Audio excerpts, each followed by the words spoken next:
What's up, y'all? It's Ahmed. Welcome to Ahmed's Voice Digital Journal. In this episode, I want to talk about nonprofits, specifically regional theaters. There's been a lot of hubbub about whether regional theaters and nonprofits like those are dying. And in the words of in the immortal words of Mr. Ivan Drago, If he dies, he dies. what's good? Welcome back to Ahmed's Voice. My name is Ahmed Dents. Thank you for hanging out with me. This episode, we are talking about regional theater. Specifically, I'm reacting to an article that I read in American Theater Magazine or online at American Theater Magazine. The name of this article is What Happened to the U.S. Nonprofit Theater Movement. It's actually an excerpt from a book called Crossroads in the American Theater, published by author Seth Gordon.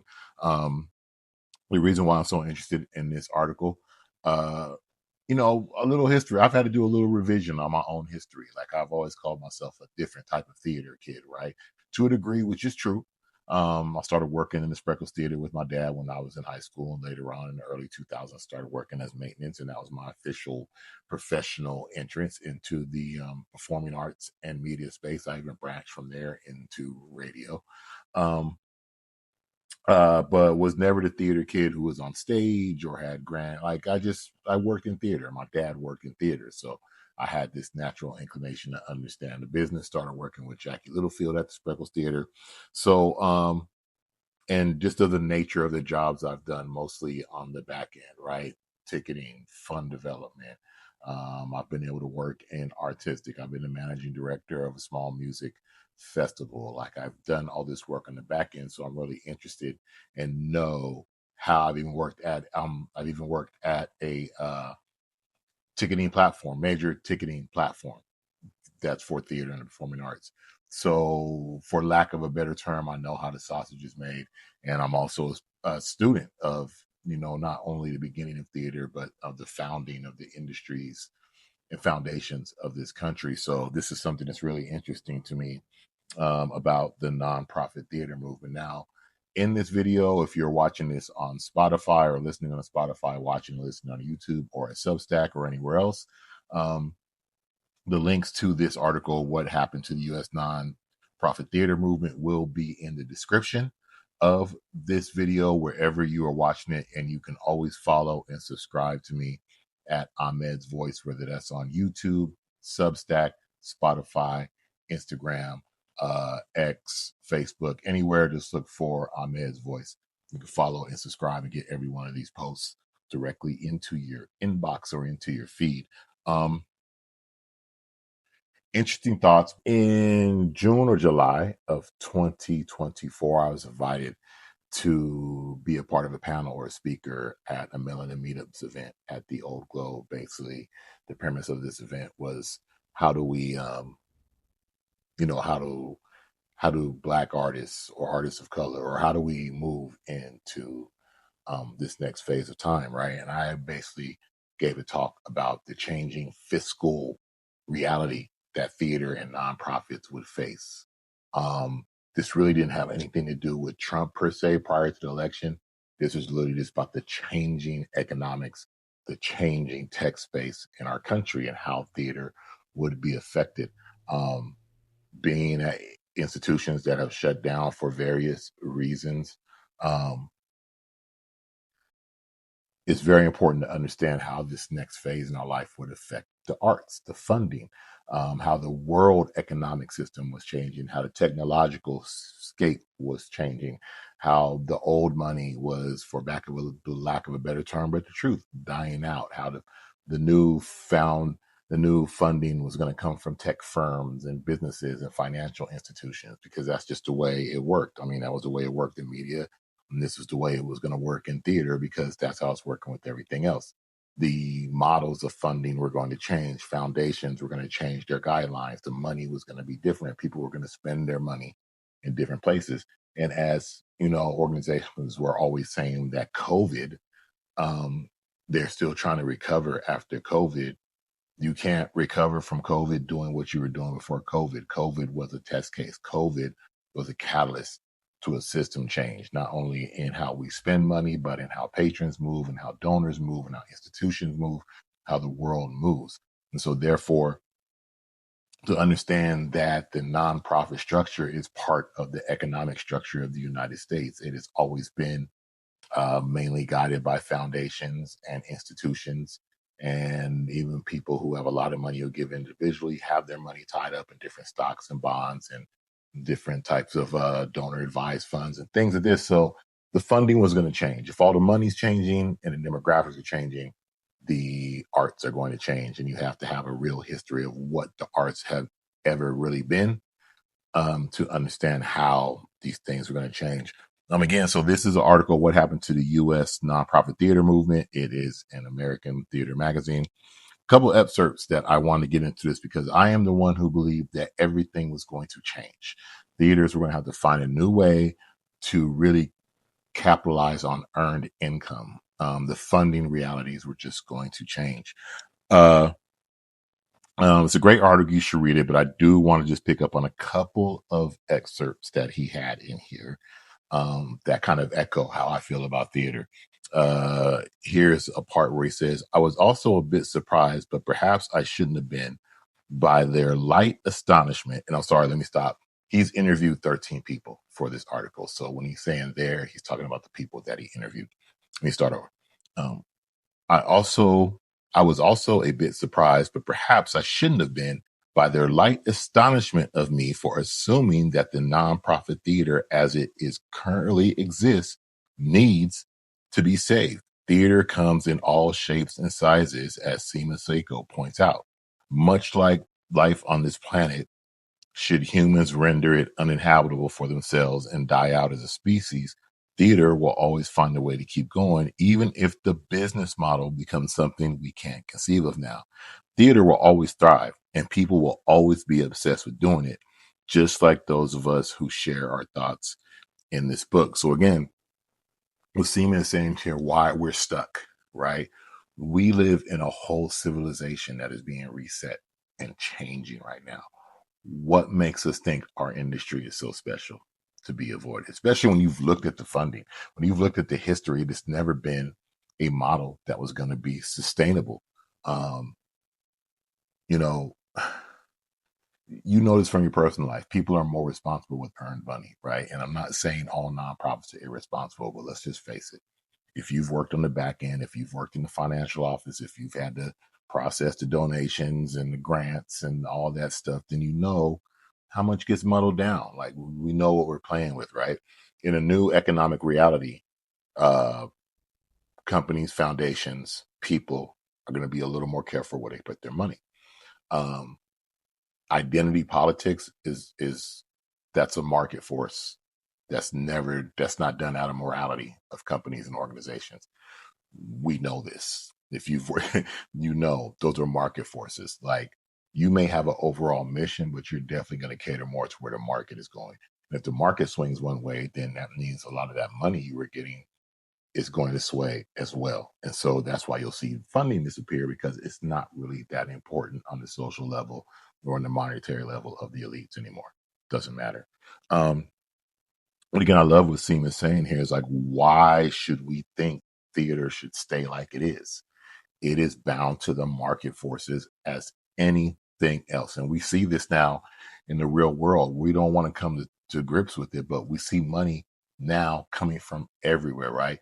Look at the Metropolitan Opera and the deal they struck with the Riyadh Opera Company. I think I'm butchering the name of what it is, but basically, this is Saudi Arabia money funding the Metropolitan Opera for years to come, and an exchange of art, but there's funding here that the opera needed. And if you look back over the last like 4 years of the Metropolitan Opera's financial dealings and the scams and the fraud, like it's in a bad place. It needs that infusion of money. And we're going to see more foreign governments, Riyadh, we're going to see Qatar, we're going to see all these other countries giving us money. And our moralistic purchase sound great until Riyadh comes in and tells you, hey, we'll give you 12 million for the next 4 years.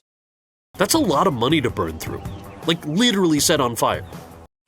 Most performing arts companies are going to adjust their mission statement. They're going to figure it out, and they're going to figure out how to get that money and partner, and they're going to rationalize what they're going to rationalize the actions. So again, why should we think theater should stay the same it is if the economic reality of the whole globe um, is changing, if the demographics of who's coming to theater, who's coming to the shows, and the very vehicles and the very tools that are used in putting on performances change, why would we think it would not morph like every other part of our society?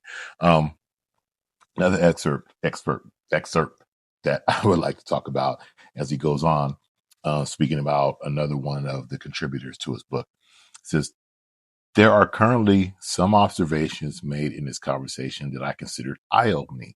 I like to think of myself as someone who knows a lot about the subject.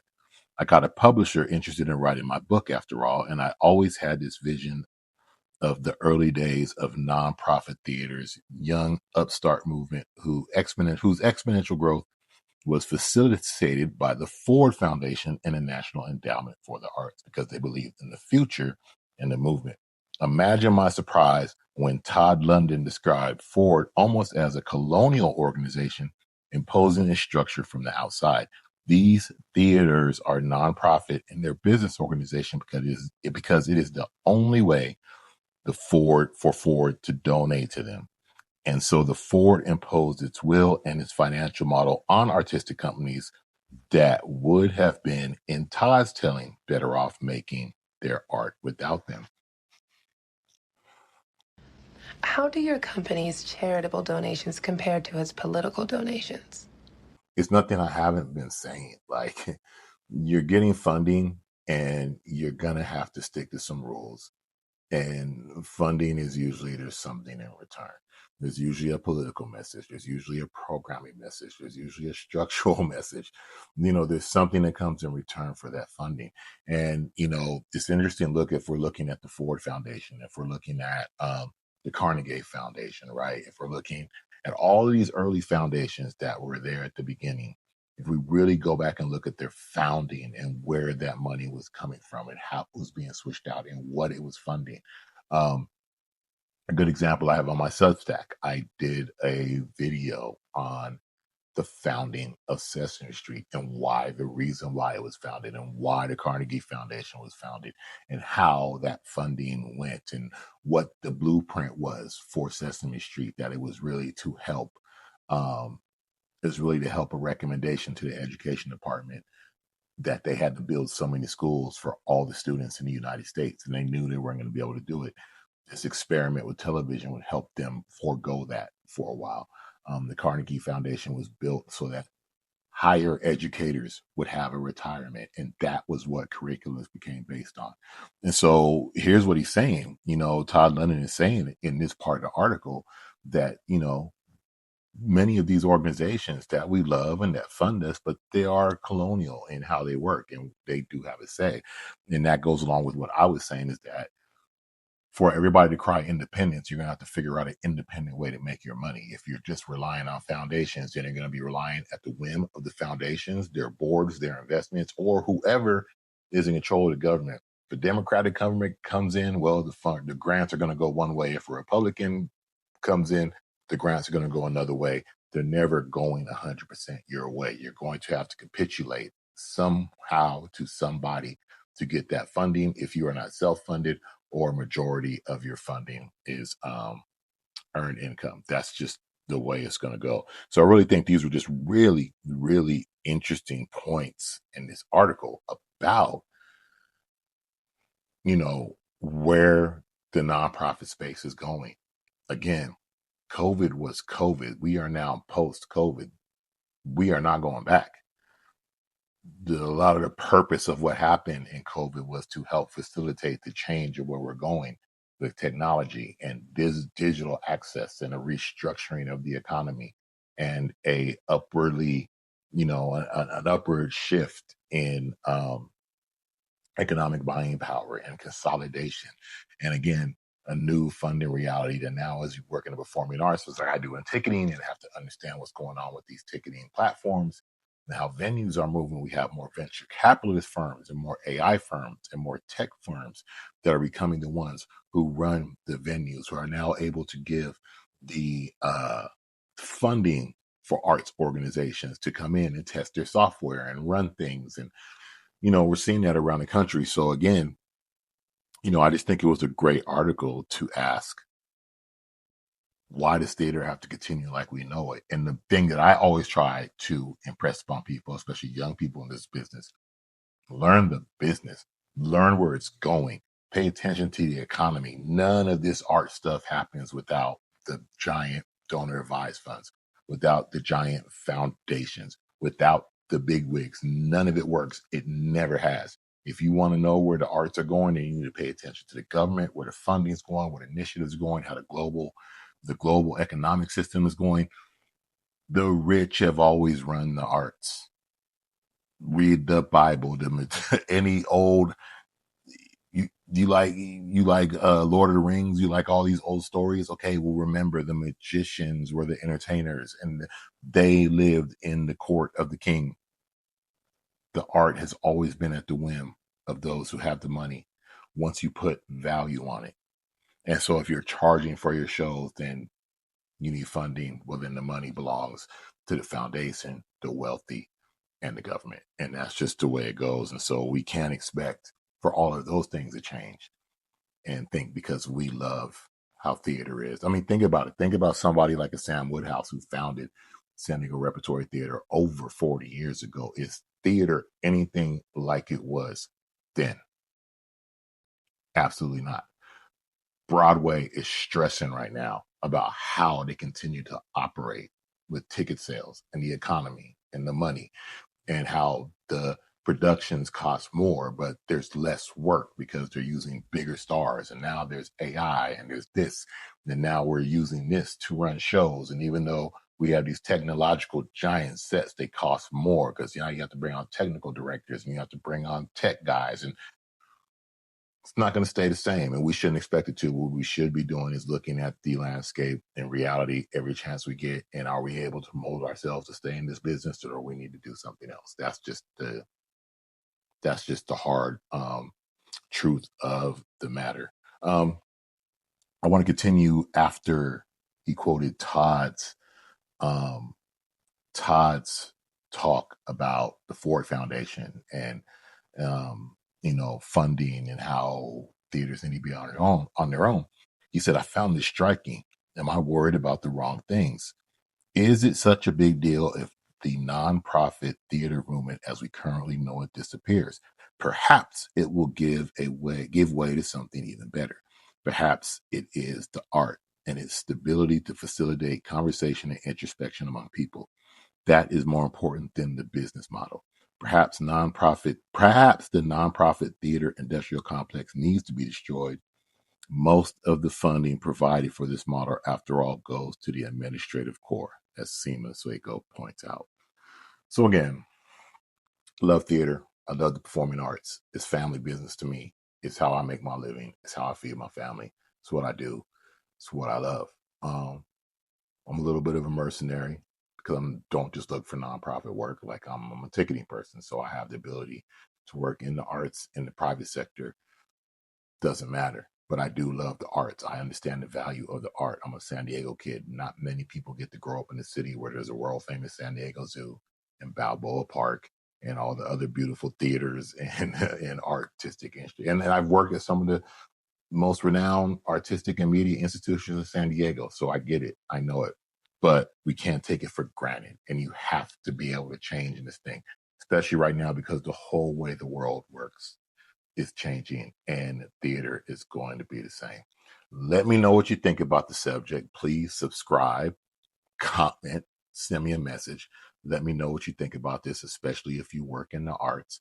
And subscribe. If you want to get Ahmed's Voice, a digital journal, in your inbox so you know when every post is going, head to the Substack and subscribe. If you're on YouTube most of the time, subscribe to this podcast or to my YouTube channel. You listen to your music and podcasts on Spotify, subscribe at Spotify. And you can follow me on Instagram and TikTok where I have shorts talking about different things, life, music, performing arts, so on and so forth. So tell me, what do you think? Should American theater stay the same? We know it's not. Where do we go? How should it move? How should the funding realities change? And what should be the expectation of us that still want to work in the arts? Again, my name is Ahmed. This has been Ahmed's Voice of Digital Journal. I'm out. Peace.